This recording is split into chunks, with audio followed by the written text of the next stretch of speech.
Hello, my name is Professor Hudson, and you are viewing narrated PowerPoint lectures for Chapter 10.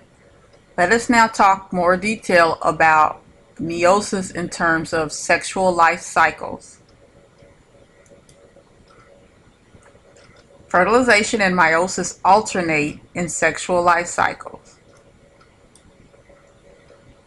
The alternation of meiosis and fertilization is common to all organisms that reproduce sexually.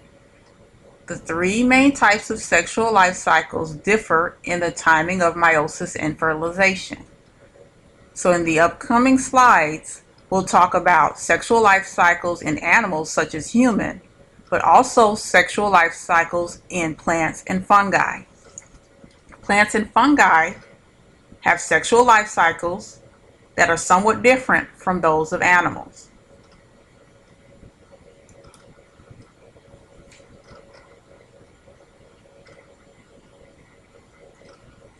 In diploid life cycles, the majority of the life cycle consists of diploid cells. The diploid life cycle is what you see in most animals, such as humans. Most animals spend the majority of their time in their diploid state. Haploid gametes are formed by meiotic cell division, and the gametes fuse to form a diploid fertilized egg called the zygote. Then growth and development of the zygote to the adult organism result from mitotic cell division and differentiation of diploid cells. Most animals exhibit the diploid life cycle. So for most animals, the only haploid cells in their body are going to be the sperm and egg. And for animals who have the diploid life cycle, these organisms spend almost their entire life in the diploid state, with most of their cells in their body being diploid.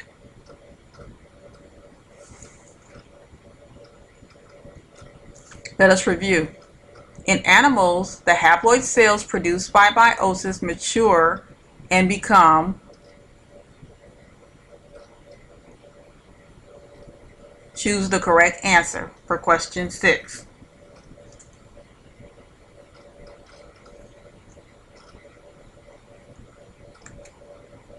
Question 7. Sexual reproduction. Choose the correct answer.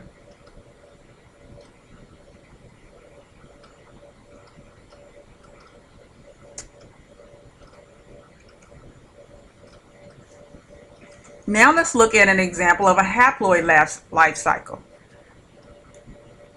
In haploid life cycles, the majority of the life cycle consists of haploid cells. Some eukaryotic cells, such as fungi and unicellular algae, spend most of their life cycles in the haploid state. Asexual reproduction by mitotic cell division produces a population of identical haploid cells. Under certain environmental conditions, specialized reproductive haploid cells are produced. Two of these reproductive cells fuse, forming a diploid zygote.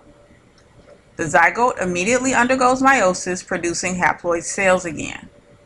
In organisms with haploid life cycles, mitotic cell division never occurs in diploid cells.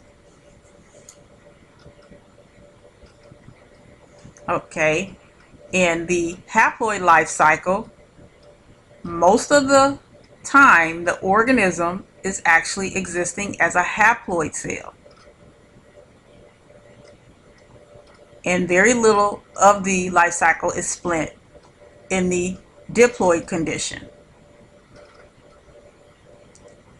The only time the diploid condition is seen is when the reproductive cells fuse to form a diploid zygote. But then this diploid zygote will immediately divide to become haploid again. This is the haploid life cycle, and this life cycle is seen more so in fungi than plants or animals. There's one third life cycle we can talk about. This life cycle is sometimes referred to as the alternation of generations life cycle. In this life cycle, there are both diploid and haploid multicellular stages. The life cycle of plants is called alternation generations. Both multicellular diploid and multicellular haploid bodies form and exist during the life cycle of the organism. A multicellular diploid body gives rise to haploid spores through meiosis. The spores undergo mitosis and differentiate into daughter cells to produce a multicellular adult that is haploid. Eventually, certain haploid cells differentiate to form haploid gametes. Two gametes fuse to form a diploid zygote. The zygote grows by mitotic cell division into a multicellular diploid organism. In some plants, such as ferns, both the haploid and diploid stages are free-living and live separate. However, in the case of plants that produce flowers, they have a shorter haploid stage. And the haploid stage exists only as the pollen grain and a small cluster of cells in the ovary of the flower. So for plants actually can spend their adult life as either multicellular haploid organisms or multicellular diploid organisms. For example, when you look at a flowering plant, that plant actually has a diploid part to it, and then it also has the flower part, which is mostly haploid. And both of these are considered adult versions of the same organism.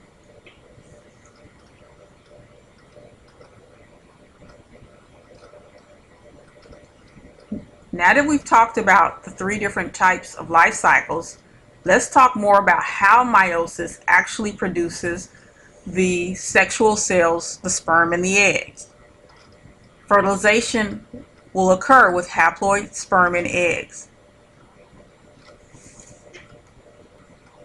Meiosis reduces the diploid number of chromosome sets from diploid to haploid. Let's talk about that now. Like mitosis, meiosis is preceded by replication of the chromosomes during S phase of interphase. Meiosis takes place in two sets of cell division called meiosis 1 and meiosis 2. The two cell divisions result in 4 daughter cells rather than 2 daughter cells like in mitosis. Each daughter cell has only half as many chromosomes as the parent cell. Meiosis halves the chromosome number very specifically. It reduces the number of sets from 2 to 1, with each daughter cell receiving 1 set of chromosomes. In the first mitotic division, homologous pairs of chromosomes will pair up, exchange DNA for recombination, and then separate. In the second meiotic division, the sister chromatids will separate. And the end result is 4 new haploid cells. Let's look at an animation on how meiosis works. Meiosis is the process that results in the formation of sperm cells and egg cells. The cells that will undergo meiosis are typically found in the testes and ovaries of males and females, respectively. These germline cells are diploid, having 2 sets of chromosomes, but will undergo meiosis to produce haploid cells, having 1 set of chromosomes. During fertilization, these haploid cells fuse to form a diploid offspring. Like mitosis, meiosis is preceded by an interphase. During this time, DNA replicates and each chromosome becomes doubled, consisting of 2 identical strands of DNA. Meiosis involves 2 divisions. The first division, meiosis 1, halves the number of chromosomes, and in the second division, meiosis 2, the sister chromatids are split. The end result is 4 haploid cells. Now let's look at each of these divisions in more detail. Meiosis 1 begins with prophase 1. Individual, replicated chromosomes become visible, and each chromosome consists of identical sister chromatids joined at their centromeres.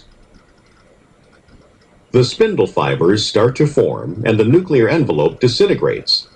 In addition, homologous chromosomes line up next to each other and an event unique to meiosis occurs. During this unique event, called crossing over, two homologous chromosomes, which are lined up next to each other, exchange DNA between adjacent homologous chromatids. After crossing over has occurred, the sister chromatids of one chromosome are no longer identical to one another. In metaphase 1, homologous chromosomes line up along the equator of the cell. For each pair of homologs, the orientation on the equator is random. Currently, the large purple chromosome and the small green chromosome are on top. However, the small purple chromosome could just have easily have ended on top. Each different orientation results in gametes with different combinations of parental chromosomes. This process is called independent assortment. Once the chromosomes are lined up, the ends of the spindle fibers attach to each centromere. In anaphase 1, the chromosomes move apart from one another along the spindle fiber to the opposite ends of the cell. At this point, each chromosome is still double-stranded and has two sister chromatids. However, we are separating homologous chromosomes into two different cells, so that each new cell will have only one member of the homologous pair and will be haploid. In telophase 1, the spindle fiber disintegrates and cytokinesis, cell division, begins. Thus, in meiosis 1, which progresses from prophase 1 to telophase 1, two cells are created, and each cell has half the number of chromosomes compared to the original cell. After cytokinesis is complete, a second division, or meiosis 2, starts. This division is identical to mitosis, and the resulting cells have the exact same number of chromosomes as the original cell at the end of meiosis 1. In prophase 2, we now have two cells, each with two chromosomes. In this stage, the spindle fibers again start to form at the poles of the cell. In metaphase 2, the chromosomes line up along the equator. This is different from metaphase 1, where the homologous chromosomes were lined up. In metaphase 2, each cell has only one of each homologous chromosome. In anaphase 2, the sister chromatids move away from each other along the spindle fiber, and in telophase 2, along with cytokinesis, we see the formation of four genetically different haploid cells.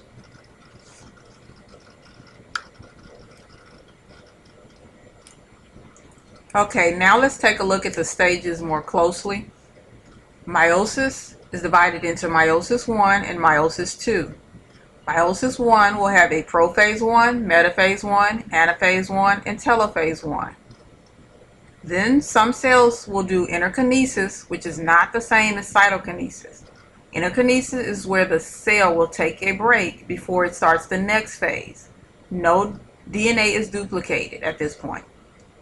After interkinesis, then the two cells from meiosis 1 will now undergo meiosis 2. And they will do a prophase 2, metaphase 2, anaphase 2, and telophase 2 to produce 4 haploid nuclei and 4 haploid cells. Note that at the end of meiosis 1, there is a cytokinesis that occurs, and there's also a cytokinesis 2 that occurs at the end of meiosis 2. In the next segment, we will take a closer look at each one of the stages.